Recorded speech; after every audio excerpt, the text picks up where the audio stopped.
Hello everyone, this is Dr. Gurumurthy K. Assistant Professor of Commerce, GFTC Malli. GST reverse chargeable. This is my third video for MCOM level students, both even UG as well as PG level. What is reverse charges? When it is applied, etc. will be discussed in this video in details. The reverse receiver of the service or the goods will be liable to pay GST instead of supplier. Usually, supplier sell the goods, collect the GST from the buyers and pay to government through online filing. But in this case, the receiver of the goods or the services pay GST. Example, service through e-commerce operator follow reverse chargeable method. E-commerce operator supplies service, then reverse charge will be applicable. Example, Urban Club provides services of plumbers, electrician, etc. to the client. But service provided by Urban Club, these plumber, electrician registered with the Urban Club. These persons, a plumber is a person provides service or electrician is a person provides service, but they don't pay GST. Then who has to pay GST? Who is the service provider? Urban Club is a service provider, pay GST. Here, Urban Club is liable to pay GST and collect it from the customer instead of service provider. For example, a plumber charged to the extent of 2000 rupees plus GST. Then plumber need not pay GST pay to the government or fine. In turn, he has to give to Urban Club. The Urban Club receive the bill of rupees 2000 including GST and pay the necessary service charges to the plumber. Similarly, electricians. So, Urban Club or even Amazon or Flipkart, these are the e-commerce operator has to pay GST. GST collected from the customers but pay to the government. Directly they are not providing service, they are providing through some agency, providing through some persons. That persons are not paid, that is the responsibility of e-commerce operator or even organizations.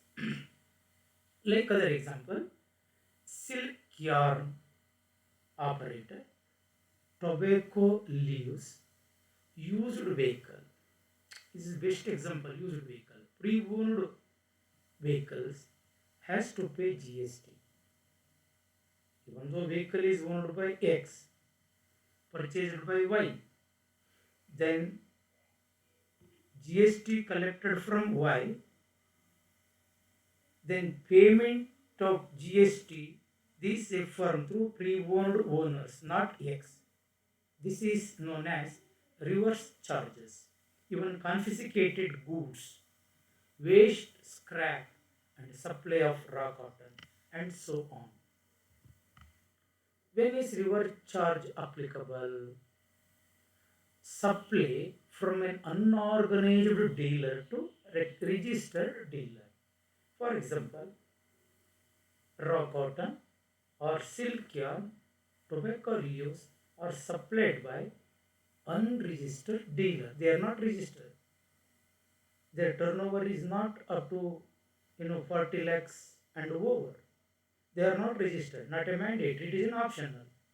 Hence, a registered dealer purchasing means it is called inward. Purchasing these any items from this unregistered dealer has to pay GST. This is reverse. Now he has to collect GST from them and pay. Service through e-commerce operator I already explained. For I already given examples also. Supply of certain goods or services specified by Central Board of Indirect Tax. Central Board of Indirect Tax. Such goods are already I have given example: cashew, nut, not pleated, silk yarn, tobacco leaves, used vehicles, confiscated goods, waste scraps, and supply of raw cottons, etc. or comes under reverse charge applicable. Then come to that time of supply and place of supply is very important. We already discussed the place of supply. Now it is a time of supply. These two will be discussed in workouts problem in details. Try to understand the concept of time of supply. It is very important. What is time of supply? The time of supply shall be earliest date of the following. For non-continuous supply. Non-continuous supply. Earliest date is one is date of receipt of goods. Second, date of payments. Third, the date of invoice issued by the supplier. Date of invoice, date of payment, date of receipt of goods. These things we have to compare. If it is not possible to determine time supply, then time of supply shall be date of entry in the books of accounts. Date of entry in the books of accounts. First we have to compare three. Now date of receipt of goods, date of payments, and date of invoice. These three we compare. Whichever is earlier date, the date considered as time of supply. That's very important for charging GST. For continuous supply, the date of issue of statement of accounts or receipt of payment will be considered. Now, payment received date is called date of supply for continuous supply. Here is a one question. Suppose any payment received, suppose 10,000, 15,000 received. This is not a invoice. This is only a receipt voucher. The receipt voucher will not consider as a date of payment. It is a only receipt voucher. However, that invoice date will be taken into account for determining time of supply. Let us continue time of service. That is under section 13.2. Very important. For the service, we have to fulfill certain conditions. One is, if the invoice is issued, very important is invoice. Important, if the invoice is issued within prescribed time, the prescribed time is 30 days. 30 days. But in case of banking services, 45 days. Or financial institutions, 45 days. Now, within 30 days, the service provider issued a invoice, then which date should be taken into account? Date of issue of invoice or receipt of payment, whichever is earlier date taken into account. Both the date are not necessarily similar.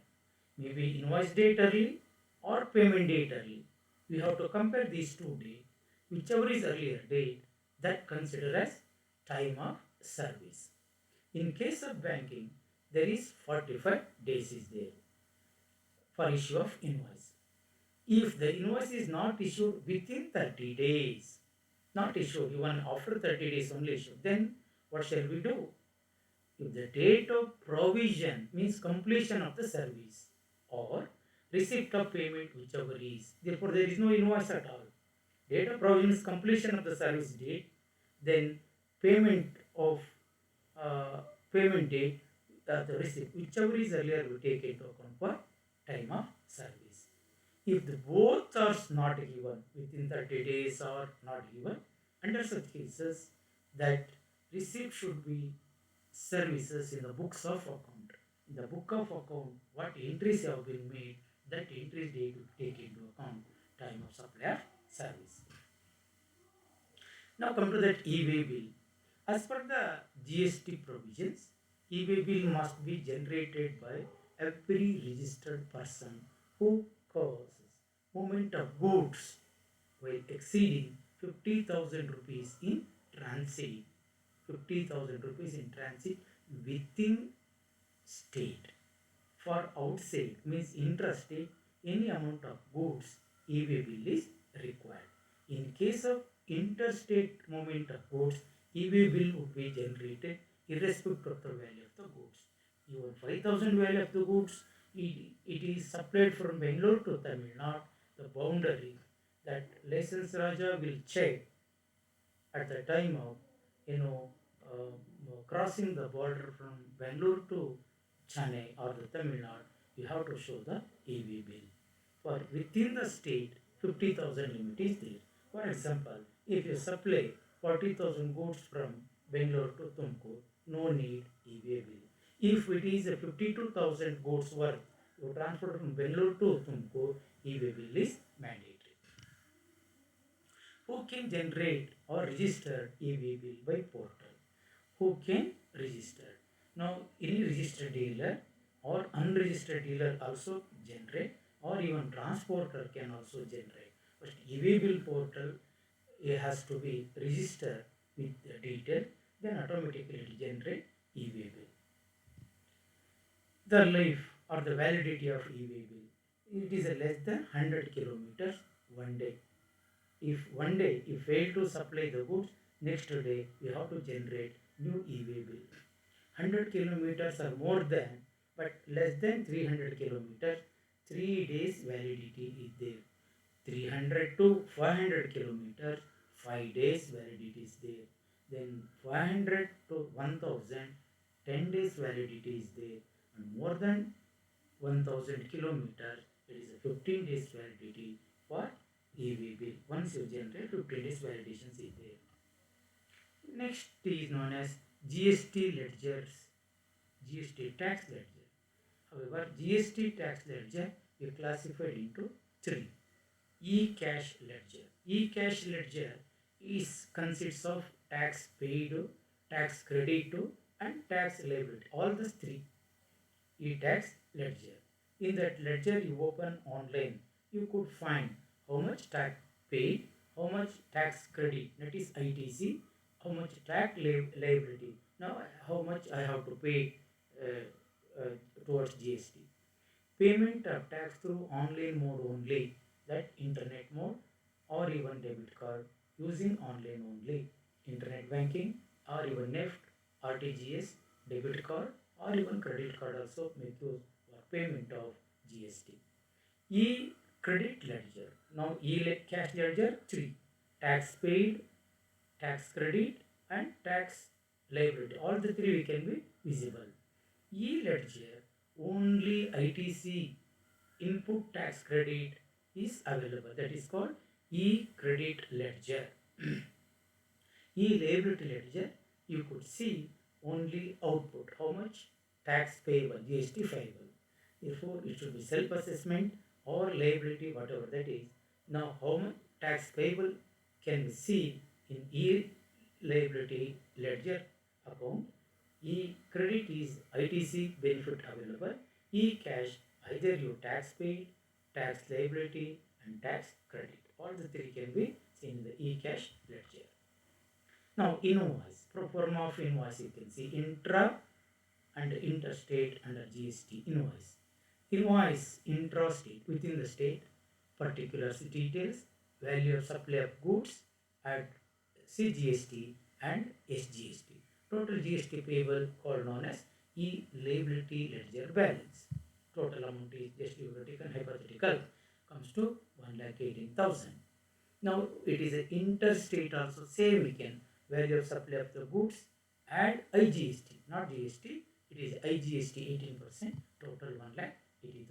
This is a separate invoice and that is also separate invoice, but we are incorporated in one slide, but it is a different for interstate IGST or within the state SGST and CGST. Now tax invoice, it is called as known as invoice. It is a registered taxable person shall issue tax invoice. It is a mandatory for supply of goods and services. Condition is no invoice is required the value of the goods or services both less than 200. Then composite dealer or person supplying exempt goods issue bill of supply instead of tax invoice. For example, if you purchase 20,000 or if you sell or even 40,000, it is a composition scheme. The person issue bill of supply, not tax invoice. Issue of self invoice payment vouchers. Of course, in case of reverse charge method or the goods or services are received from the unregistered person, then registered person to issue payment voucher at the time of making payment, not in invoice. In case of continuous supply goods where successive statement of accounts payment are involved, invoice shall be issued before that time. Each statement should be considered as or should be paid. Such statements or payments. Time limit is known as 30 days is given for banking institutions or the finance institutions. 45 days time period is there.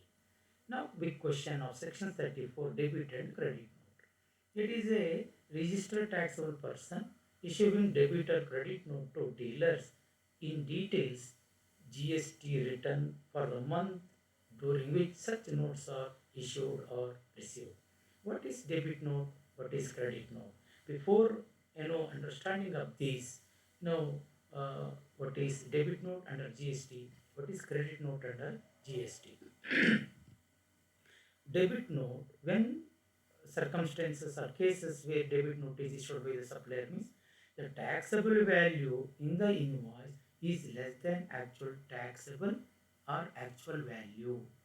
For example, in case actual value is 55,000, but you issued a invoice is known as some 40,000. Therefore, invoice raised 40,000, actual value of the goods is 45,000. Under such cases, debit note can be issued by a supplier or tax charged in the invoice. For example, tax charged in the invoice at the rate of 12%, but out of it known that rate is 18%, not 12%. Under such cases, if the tax charged is less than actual tax rate, actual tax paid, therefore under such cases, the debit note can be issued by the supplier. Similarly, credit note can also be issued by the supplier when the cases means if the actual or taxable value of the invoices exceeds. I told taxable value by fault entry, whatever that is, if exceed, instead of there is a 45 or 50,000, it is a 60,000. Therefore, it is a exceeds, then issue the credit note. In case of or any tax charged in the invoice exceeds the actual tax paid, under such cases, the supplier can issue credit note. Whatever may be cases, therefore, before 30th of September of the next assessment of financial year, he has to issue the debit note and a credit note. Whatever adjustment can be claimed should be done within that period. Such is called known as debit notes